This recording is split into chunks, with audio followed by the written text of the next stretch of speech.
కోహిల్లో మంత్రి తుమ్మల మాట్లాడుతున్నారు. ఇప్పుడు లైవ్ చూద్దాం.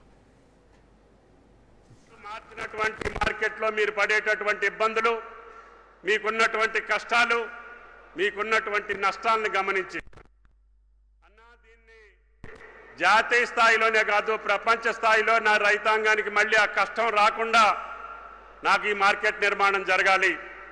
కాబట్టి దయచేసి మీరు ఆలోచన చేసి ప్రపంచవ్యాప్తంగా ఎక్కడైతే మంచి అవకాశాలు ఉన్నటువంటి మార్కెట్ ఉందో ఆ మోడల్ నాకు ఏర్పాటు చేయండి అని చెప్పి పదే పదే అధికారులను పంపించి ఇతర రాష్ట్రాల్లోనే కాదు ఇతర దేశాలకు కూడా పంపించి ప్రపంచంలోనే అత్యాధునికమైనటువంటి ఒక సమీకృతమైనటువంటి పండ్ల మార్కెటు, పూల మార్కెటు, అదేవిధంగా మాంసం, గుడ్లు, పాలు, రైతు ఏది పండించినా కూడా ఇక్కడ అమ్ముకునేదానికి, ఆ పంటలు నష్టపోకుండా ఉండేదానికి, తద్వారా దేశాల నుంచి వ్యాపారస్తులు వచ్చి మన సరుకును కొనుక్కొని వెళ్ళేదానికి, అదేవిధంగా భారతదేశంలో ఉన్నటువంటి అన్ని రాష్ట్రాల్లో కూడా మీ కోయిడా మార్కెట్కి వచ్చి మన ఉత్పత్తుల్ని తాజా సరుకును తీసుకెళ్లేటటువంటి విధంగా కోల్డ్ స్టోరేజ్లు కానీ వాటికి కావలసినటువంటి అన్ని అంగుల్ని మీరు ఏర్పాటు చేయండి.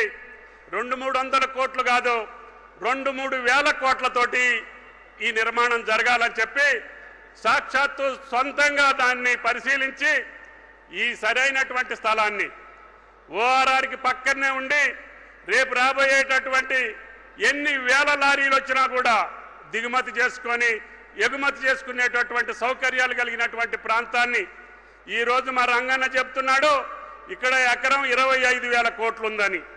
మేము మార్కెట్ చెప్పకముందు 10 కోట్లు 15 కోట్లుంటే ఈనాడు 20 కోట్లు 25 కోట్లకి పెరిగింది. అంటే ఇంత విలువైనటువంటి భూమిని ముఖ్యమంత్రి గారు 239 ఎకరాలు ఈ మార్కెట్కి ఇచ్చి రాష్ట్ర రైతాంగం పండించేటటువంటి ఉద్యాన పంటలకు సంబంధించినటువంటి రైతాంగం ఆయన గారి మనసులో ఒకటే ఉంది, పంటల మార్పిడి జరగకుండా ఈ రోజు జరుగుతున్నటువంటి వాతావరణ పరిస్థితులను గమనంలోకి తీసుకోకుండా నా రైతు సంప్రదాయ వ్యవసాయం చేస్తే పడేటటువంటి కష్టాలు కళ్ళారా చూసినటువంటి ముఖ్యమంత్రి ఉద్యానవన పంటలు తరిగిపోతున్నాయి, కూరగాయలు తరిగిపోతున్నాయి, పప్పు ధాన్యాలు తరిగిపోతున్నాయి, చిరుధాన్యాలు తరిగిపోతున్నాయి, ఆఖరికి నువ్వుల గింజలు పండించేటటువంటి రైతుకు గిట్టుబాటు కావట్లేదు. అవసరమైతే ఆ రైతులకి ఎసులుబాటు ఇచ్చి ఆ రైతులకి ఇన్సెంటివ్స్ ఇచ్చి నా రైతుని సురక్షితమైనటువంటి సమగ్రమైనటువంటి పంటని మార్పిడి చేయలేకపోతే మన రైతుకు నష్టం జరుగుతుంది. కాబట్టి మీరు ప్రతిరోజు కూడా రైతాంగానికి చైతన్యపరిచి ఈ రాష్ట్ర వాతావరణానికి సంబంధించినటువంటి ఉద్యాన పంటలను పండించుకోవాలి. ఇప్పుడు మీకు తెలుసు ఆయన గారి చేతుల మీదుగా మొన్న నరిమెట్టలో పామాయిల్ ఫ్యాక్టరీ ప్రారంభిస్తే అది ఇప్పుడు 31 జిల్లాల రైతాంగాన్ని కాపాడుతూ ఉంది. అందుకనే మన రైతాంగం మొత్తం పామాయిల్ వేసి సురక్షితంగా ఆ యొక్క ఆదాయాన్ని పొందేటానికి సంసిద్ధులవుతున్నారు. మీ రంగారెడ్డి జిల్లాలో కూడా బ్రహ్మాండంగా 5 కోట్లు 10 కోట్లు విలువ చేసే భూములు కూడా పామాయిల్ వేస్తున్నారు రైతులు. కాబట్టి ఉద్యాన పంటలను పండించుకోండి, వాటిని జాగ్రత్తగా అమ్ముకోవడానికి కావలసిన సౌకర్యాలు కల్పిస్తున్నటువంటి ముఖ్యమంత్రి యొక్క సంకల్పాన్ని మీరు అర్థం చేసుకోండి. ఏ ముఖ్యమంత్రి కూడా 2 సంవత్సరాల కాలంలో 1,00,000 కోట్లు రైతాంగానికి బదలాయించినటువంటి ముఖ్యమంత్రి భారతదేశంలో ఎవ్వరూ లేరు. ఏ రాష్ట్ర ప్రభుత్వం కూడా మనం పండించినటువంటి అన్ని పంటల్ని కొనుగోలు చేసేటటువంటి ఏకైక ముఖ్యమంత్రి రేవంత్ రెడ్డి గారు. మీరు చూడండి, భారతదేశంలో మొక్కజొన్నలు కొనే ముఖ్యమంత్రి లేడు, జొన్నలు కొనే ముఖ్యమంత్రి లేడు, సోయా కొనే ముఖ్యమంత్రి లేడు, సన్ఫ్లవర్ కొనే ముఖ్యమంత్రి లేడు. అన్ని పంటల్ని కూడా నష్టం వచ్చినా కష్టం వచ్చినా మీరు రైతాంగం దగ్గర నుంచి ఎంఎస్పీ కొనండి అని మేము కేంద్ర ప్రభుత్వాన్ని, ప్రధానమంత్రిని, వ్యవసాయ మంత్రిని పదే అడిగాం. అయ్యా మా రైతులు పండించే పంటని మీరు పెట్టినటువంటి ఎంఎస్పీ ధరకి మీరు తీసుకోండి, ఇంకా ఏదైనా నష్టం వస్తే మేము భరాంచుతామని చెబితే వాళ్ళు ఒక్క మొక్కజొన్న బస్తా కొనలేదు, ఒక్క జొన్నల బస్తా కొనలేదు, మేము కొనమని చెప్పి కరాఖండిగా చెప్పారు.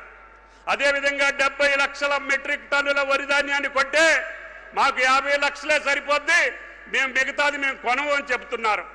అందుకనే ముఖ్యమంత్రి గారు రైతాంగానికి పంటల మార్పిడి విధానాన్ని మీద అవగాహన కల్పించి మన రైతు పండించినటువంటి ప్రతి పంటను కూడా రక్షించుకునేటటువంటి బాధ్యత, ఆయనకి ఆదాయం వచ్చేటటువంటి పంటల్ని భవిష్యత్తులో ప్రపంచ కేరంలో ఏదైతే డిమాండ్ ఉంటుందో ఆ డిమాండ్ ఉన్నటువంటి పంటల్ని మనం పండించుకొని మన రైతాంగాన్ని రక్షించుకోవాలనేది ఆయన కోరిక.